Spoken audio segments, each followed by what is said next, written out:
June నెల 2026 సంవత్సరంలో గోచార ఫలితాలు ద్వాదశ రాశి వారికి ఏ విధంగా ఉంటాయో తెలుసుకునే ప్రయత్నం చేద్దాము. కర్కాటక రాశి వారికి జూన్ నెల 2026 గోచార ఫలితాలు ఏ విధంగా ఉంటాయో సశాస్త్రీయ పద్ధతిలో తెలుసుకునే ప్రయత్నం చేద్దాము. ఇక్కడ ఈ కర్కాటక రాశి వారికి గురువుని మనం తీసుకున్నట్టయితే గురువు యొక్క సంచారం మిథునంలో, వెనక రాశి అయినటువంటి మిథునంలో ప్రారంభమైంది. అక్కడ ఒక రోజు మాత్రమే ఉన్నారని చెప్పుకోవడం జరిగింది. మిగతా రోజులంతా 29 రోజులు జన్మంలోనే సంచారం చేస్తూ ఉన్నారు. గురువు గోచార రీత్యా జన్మంలో శుభ ఫలితములను ఇవ్వజాలరు. కాబట్టి చెడు ప్రవర్తన, చెడు ఆలోచనల వైపు ఎక్కువగా మలుతుంది. అంటే ప్రవర్తన చూపిస్తుంది. ఒకవేళ లొంగిపోయిన వాళ్ళు లొంగిపోతారు, లొంగన వాళ్ళు లోపల కోవిడిపోతారు. ఆ విధంగా ఇక్కడ చెడు వైపు ఆలోచనలు, చెడు వైపు ఆకర్షితులు అవటం అనేటటువంటిది మనం గమనించుకోవాలి. అక్కడ జన్మంలో 29 రోజులు ఆయన సంచారం. ఇక శుక్రుడు కూడా ఆయన మనకి వ్యయ స్థానంలో, అంటే మిథునంలో ఒక 8 రోజులు ఉంటున్నారు. తదుపరి మనకి ఇక్కడ జన్మంలోకి వచ్చి 22 రోజులు ఉన్నారు. జన్మంలోనూ వ్యయంలోనూ కూడా శుభ ఫలితమునిచ్చేటటువంటి ఏకైక గ్రహము. జన్మంలో కూడా ఒక్క శుక్రుడు తప్పితే ఏ గ్రహము శుభ ఫలితములు ఇవ్వజాలదు. అట్లనే వ్యయస్థానంలో కూడా శుక్రుడు తప్పితే ఏ గ్రహము కూడా గోచార రీత్యా శుభ ఫలితములు ఇవ్వజాలదు. ఇక్కడ శుక్రుడు కర్కాటక రాశి వారికి పూర్తిగా శుభుడు. అర్థమైందండి. అంచేత జన్మంలో ఉన్నాడు కాబట్టి మంచి ఆలోచన, మంచి ప్రవర్తన ఇవన్నీ ఉంటూ ఉంటాయి. చక్కగా ఈ విధంగా ఎవర్ గ్రీన్లా ఉంటారు.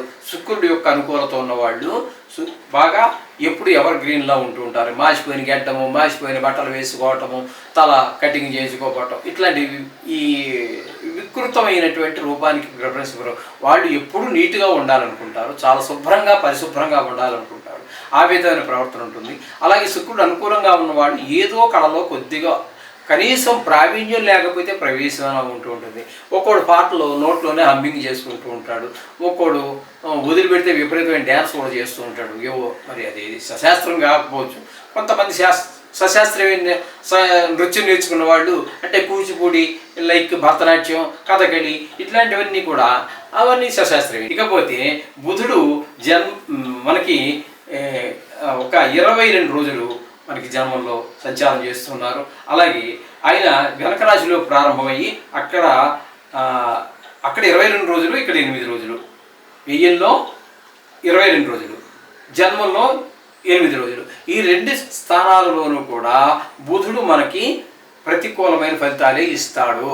కాబట్టి ఆయన వలన జన్మంలో ఉన్నప్పుడు మనకి చెడు ఆలోచనలు, చెడు ప్రవర్తనలు చూస్తే వ్యయ స్థానంలో ఉన్నప్పుడు ధన వ్యయం అవుతుంది, ధన నష్టం జరుగుతుంది.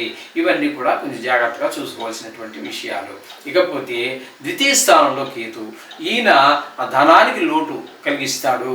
అలాగే నేత్ర వ్యాధులు ఏమైనా ఉన్నట్టయితే వారికి కొంచెం ఇబ్బంది పెడతాడు. కుటుంబంలో కూడా ఆహ్లాదకరమైన పరిస్థితి ఉండదు. ఈ విధమైనటువంటి పరిస్థితి అంతా కూడా మనకి కేతు వల్ల కలుగుతూ ఉంటుంది. ఇకపోతే అష్టమ స్థానంలో రాహువు. అష్టమ స్థానంలో ఏ గ్రహం ఉన్నా కూడా శుభ ఫలితములను ఇవ్వజాలదు. ఇక్కడ అది ఎందుకంటే ఆయుస్థానం. ఈ ఆయుస్థానంలో కొంత శుభగ్రహాలు ఉంటే కొంతవరకు మనం చెప్పుకోవచ్చు. అంటే బుధుడు కానీ శుక్రుడు కానీ ఈ 2 గ్రహాలు యోగిస్తాయి. మిగతా ఏ గ్రహాలు ఉన్నా యోగించవు. అందులో మరీ కొంచెం ఎక్కువ ఇబ్బంది కలిగించేటటువంటివి కుజుడు, రాహువు, కేతు. కాబట్టి ఇందులో ఇప్పుడు రాహు ఉన్నాడు కాబట్టి దీంట్లో వల్ల పెద్ద దుఃఖం కలగటం కానీ, మనకి దుఃఖం కలగటం కానీ, లేదా మన వారు ఎవరికో పెద్ద కష్టం కలిగింది అనేటటువంటి దుర్వార్త వినడం కానీ, ధన నష్టం కలగటం కానీ, కొన్ని సందర్భాల్లో అవమానాలు, పరాభవాలు పొందటం, ఇవన్నీ కూడా జరుగుతూ ఉంటాయి అష్టమ స్థానంలో ఈ రాహు సంచారం వలన. ఇకపోతే భాగ్యస్థానంలో శని సంచారం వల్ల తండ్రి గారి ఆరోగ్య విషయంలోనూ, దేవస్థానంలోకి వెళ్ళటం విషయంలోనూ, పుణ్యకార్యాలు చేయడం విషయంలోనూ ఇబ్బందికరమైన పరిస్థితులన్నీ కూడా శని భగవానుడు భాగ్యస్థానంలో ఉండి కల్పిస్తూ ఉంటాడు.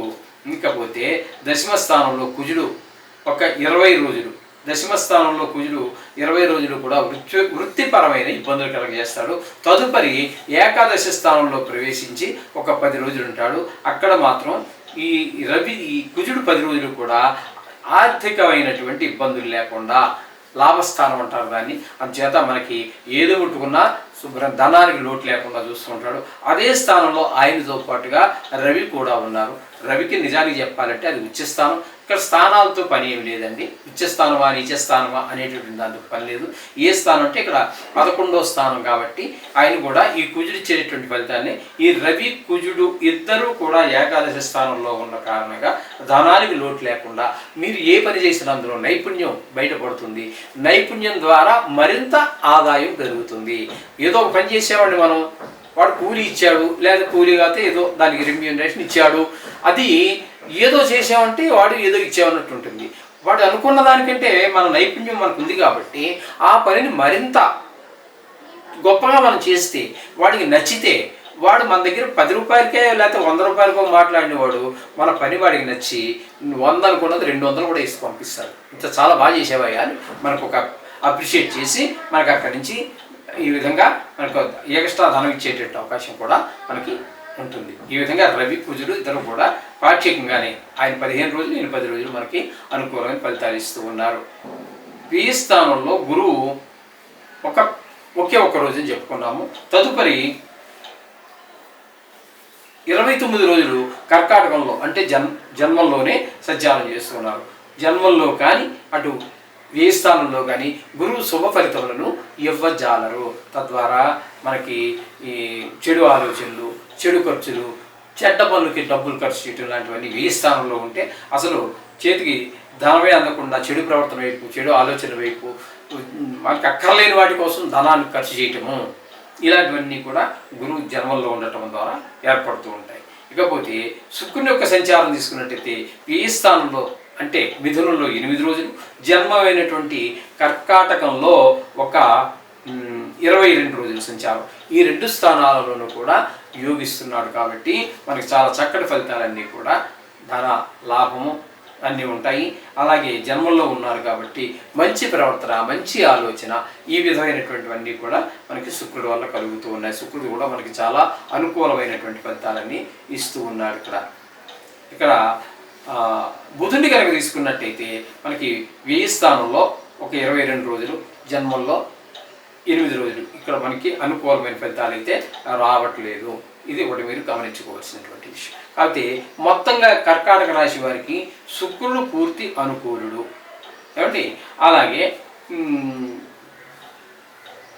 ఇక పాక్షికంగా రవి కుజుడు పాక్షికంగా మాత్రమే అనుకూలమైనటువంటి ఫలితాలు ఇస్తూ ఉన్నారు. కాబట్టి వీరు కూడా జాగ్రత్తగా ఖర్చు పెట్టే ప్రతి రూపాయి, మాట్లాడే ప్రతి మాట కూడా చాలా జాగ్రత్తగా ఉండాలి. అలాగే మీరు ఎవరికి హామీలు ఉండటము, షూరిటీలు ఉండటము లాంటి పనులు చేయవద్దు.